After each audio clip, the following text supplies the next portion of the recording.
सिंधुदुर्गवरनं महायुतीमध्ये रस्सीखेच सुरूच आहे। किरण सामंत आज मुख्यमंत्र्यांची भेट घेण्याची शक्यता वर्तवली जाते।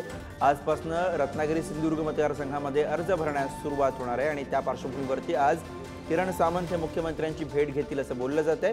विकास गावकर आपले प्रतिनिधी आपल्या सोबत आहेत। विकास, किरण सामंत हे मुख्यमंत्र्यांची भेट घेतील अशी शक्यता काल सुद्धा होती, ती आजही आहे, काय कळतंय? नक्कीच गुरु, जर बघितलं तर कालपासून किरण सामंत हे मुख्यमंत्र्यांच्या भेट घेण्यासाठी वेटिंगवर आहेत। आज पुन्हा एकदा ते काल त्यांची भेट न झाल्यामुळे आज भेट घेण्याचा प्रयत्न करतील असं बोललं जात आहे। मात्र एकूणच जर बघितलं, रत्नागिरी सिंधुदुर्ग लोकसभा मतदारसंघातील तिढा आहे तो म्हणजे जवळजवळ आज उमेदवारी अर्ज भरण्याची तारीख आहे, आजपासून सुरुवात होती तरीही सुटलेला नाही।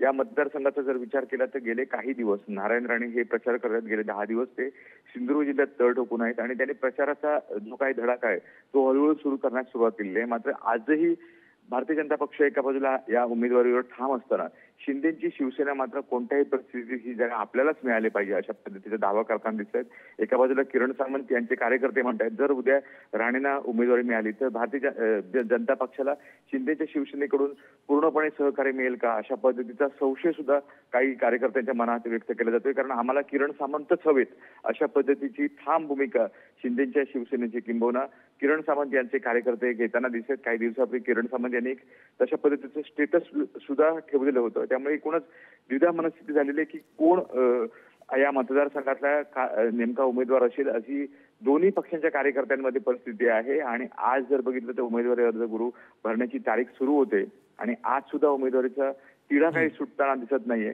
दुसऱ्या बाजूला राणे मात्र मोठ्या प्रमाणात प्रचार करताना दिसत आहेत।